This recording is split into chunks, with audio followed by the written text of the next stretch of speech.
വേനൽ മഴയിൽ തന്നെ കൂടത്തുംപാറ സ്കൂൾ വെള്ളത്തിലായി. ഞായറാഴ്ച രാത്രിയുണ്ടായ ശക്തമായ മഴയിൽ സ്കൂളിൽ വെള്ളം കയറിയതോടെ ഇന്ന് സ്കൂളിന് അവധി നൽകി. ആദ്യ വേനൽ മഴയിൽ തന്നെ കൂടത്തുംപാറ GLP സ്കൂളിൽ വെള്ളം കയറി. ദേശീയപാതയോരത്ത് പ്രവർത്തിക്കുന്ന സ്കൂളിലേക്ക് കോമലക്കുന്നിൽ നിന്നും വരുന്ന വെള്ളം അത്രയും ഒഴുകിയെത്തുകയാണ് ഉണ്ടായത്. ദേശീയപാത 66 വികസനത്തിൻ്റെ ഭാഗമായിട്ട് സർവീസ് റോഡ് വന്നപ്പോൾ ഇവിടെ മാമ്പുഴ പുഴയിലേക്ക് കണക്ട് ചെയ്തിരുന്ന തോട് ഇല്ലാതായി.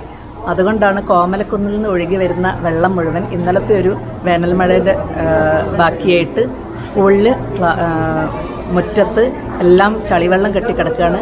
ക്ലാസ് റൂം പ്രവർത്തിക്കാൻ പറ്റാത്ത അവസ്ഥയാണ്. അപ്പം ഇത് ശുചീകരണം കൃത്യമായി നടന്നാൽ മാത്രമേ ഇനി സ്കൂൾ തുറന്ന് പ്രവർത്തിക്കാൻ പറ്റുകയുള്ളൂ. മാത്രമല്ല ഇതിപ്പം തുടക്കമാണ്. ഇനിയിപ്പോൾ ജൂണിൽ നല്ല മഴ വരുമ്പോഴേക്കും സ്കൂളിൻ്റെ പ്രവർത്തനം ഈ രീതിയിലാണെങ്കിൽ മുന്നോട്ട് പോകാൻ വലിയ പ്രയാസമായിരിക്കും. അപ്പോൾ സർവീസ് റോഡിൻ്റെ ഹൈവേയുടെ അശാസ്ത്രീയമായ വികസനം മൂലമാണ് ഇത്തരമൊരു വെള്ളക്കെട്ട് വന്നതും സ്കൂൾ പ്രവർത്തനരഹിതമായി നിൽക്കുന്നതും.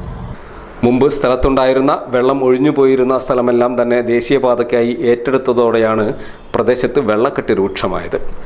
അടിയന്തരമായി ആവശ്യമായ ഡ്രൈനേജുകൾ നിർമ്മിച്ചില്ലെങ്കിൽ കാലവർഷം എത്തുന്നതോടെ പ്രദേശം വെള്ളക്കെട്ടിലാകും. ഇത് കൂടത്തുംപാറ GLP സ്കൂള് ഇന്നലെ രാത്രി പെയ്ത മഴ തുടർന്ന് ഒരു 15-20 മിനിറ്റ് നേരം മഴ പെയ്തിട്ടുള്ളൂ. ഈ സമയത്ത് സ്കൂൾ കോമ്പൗണ്ട്, സ്കൂൾ അംഗൻവാടി, സ്കൂളിനകത്ത് മുഴുവൻ ചളിവെള്ളം നിറഞ്ഞു. ഒരുപാട് നാശനഷ്ടങ്ങൾ ഉണ്ടായി. ചെറിയ കുട്ടികളാണ് ഇവിടെ പഠിക്കുന്നത്. ഇന്ന് സ്കൂളിലേക്ക് കുട്ടികൾ ആരും വന്നിട്ടില്ല. ഈ ഭാഗത്തിൻ്റെ പ്രത്യേകത, കൂടത്തുംപാറ സ്കൂളിൻ്റെ ഭാഗത്തെ പ്രത്യേകത എന്താണെന്ന് വെച്ചാൽ ഇവിടെ ഇരിങ്ങല്ലൂർ ഹൈസ്കൂൾ കോമലക്കുന്ന് ഭാഗത്ത് നേരത്തെ ഉണ്ടായിരുന്ന ഇടവഴികൾ കുത്തനെ വരുന്ന 7 റോഡുകൾ വന്നിട്ട് ഈ സംഗമിക്കുന്ന സ്ഥലം കൂടത്തുംപാറ സ്കൂളിൻ്റെ സൈഡിൽ കൂടെ വരുന്ന 8 മീറ്റർ വീതിയിൽ വരുന്ന 8 ഫുട്ട് വീതിയിൽ വരുന്ന ഇടവഴിയിൽ കൂടത്തുംപാറ സ്കൂൾ ഗേറ്റിൽ വന്നിട്ട് കേന്ദ്രീകരിക്കുന്നു. ഇവിടുന്ന് വെള്ളം ഒഴുകി പോകാൻ കഴിയുന്നില്ല. ഇതിന് മെയിൻ ഒരു കാരണം എന്താണെന്ന് വെച്ചാൽ ഇപ്പോൾ നാഷണൽ ഹൈവേ വർക്ക് തുടങ്ങിയോടുകൂടി സൈഡിൽ നിന്ന് മണ്ണ് മുഴുവൻ എടുത്തിട്ട് ഈ കൂടത്തുംപാറ അണ്ടർപാസ് മാമ്പുഴ വരെയുള്ള ഭാഗങ്ങളിലേക്ക് ഒരു 100-400 മീറ്റർ നീളത്തിൽ മണ്ണ് ഡംപ് ചെയ്തിരിക്കുക. അതുകൊണ്ട് തന്നെ ഈ മണ്ണ് നേരത്തെ എത്രയും വേഗത്തിൽ മണ്ണ് ഇവിടെ നിന്ന് എടുത്ത് ഒഴിവാക്കിയിട്ടില്ലെങ്കിൽ ഈ ഡ്രെയിനേജ് സംവിധാനം ഇവിടെ ഫലപ്രദമായിട്ട് ഉണ്ടാക്കാൻ കഴിയില്ല. അപ്പോൾ ആദ്യം വേണ്ടത് ഈ മണ്ണെടുത്ത് ഒഴിവാക്കുക. എന്നതിന് ശേഷം കൂടത്തുംപാറ സ്കൂൾ മുതൽക്ക് അണ്ടർപാസ് വരെയും അണ്ടർപാസിൻ്റെ അപ്പുറം മാമ്പുഴ വരെയും ഈ വെള്ളം ഒഴുകാനുള്ള സംവിധാനം അടിയന്തരാക്കി എടുത്തില്ലെങ്കിൽ 10-15 മിനിറ്റ് തുടർച്ചയായി മഴ പെയ്താൽ പോലും സ്കൂളുകൾ പ്രവർത്തിക്കില്ല. ഇന്ന് സ്കൂൾ പ്രവർത്തിച്ചില്ല. ഈ സ്കൂൾ ആകെ ചളി നിറഞ്ഞിരിക്കുകയാണ്. ഒരുപാട് നാശനഷ്ടങ്ങളുണ്ടായി. കമ്പ്യൂട്ടർ, ഇങ്ങനെ ഒരുപാട് കാര്യങ്ങൾ ഇവിടെ നഷ്ടപ്പെട്ടിട്ടുണ്ട്. ചെറിയ കുട്ടികളാണ്, അംഗൻവാടി, എല്ലാ കാര്യങ്ങളുണ്ട്.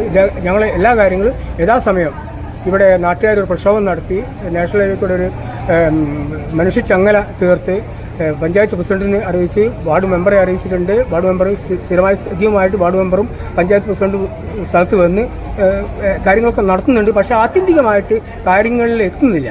കാരണം MP അറിയിച്ചിട്ടുണ്ട്, MP വേണ്ട ഇടപെടൽ നടത്തുന്നുണ്ട്. MLA അറിയിച്ചിട്ട് MLA ഇടപെടൽ നടത്തുന്നുണ്ട്. ഇനി അഡീഷണൽ ആയിട്ട് സ്ഥലം എക്വയർ ചെയ്യുക എന്നുള്ളൊരു ഇതാണ്. പക്ഷേ എക്വയർ ചെയ്ത് വരുമ്പോഴേക്കും കൊല്ലം ഒന്ന് കഴിയും. അപ്പോഴേക്കും ഈ വെള്ളപ്രശ്നം ഉണ്ടാകും. അടിയന്തരമായി മണ്ണെടുത്ത് നീക്കിയിട്ട് ഈ ഡ്രെയിനേജ് സംവിധാനം ഏർപ്പാടാക്കി അത് 48 മണിക്കൂറിനുള്ളിൽ ചെയ്തില്ലെങ്കിൽ ഈ സ്കൂൾ മുഴുവൻ വെള്ളത്തിലാവും. അങ്ങനെയാണ് ഇവിടുത്തെ അവസ്ഥ. സമീപത്തെ കുന്നുകളിൽ നിന്നും ഒഴുകിയെത്തുന്ന ജലമത്രയും ഒഴുകിപ്പോകുവാൻ ആവശ്യമായ ഡ്രൈനേജ് സൗകര്യങ്ങൾ ദേശീയപാതയോരത്ത് നിർമ്മിച്ചാൽ മാത്രമേ ശാശ്വത പരിഹാരമാവുകയുള്ളൂ. എന്നാൽ അടിയന്തര സാഹചര്യം കണക്കിലെടുത്ത് വെള്ളം ഒഴിഞ്ഞുപോകാനുള്ള പ്രവൃത്തികൾ NH നിർമ്മാണ കമ്പനി തുടങ്ങിയിട്ടുണ്ട്.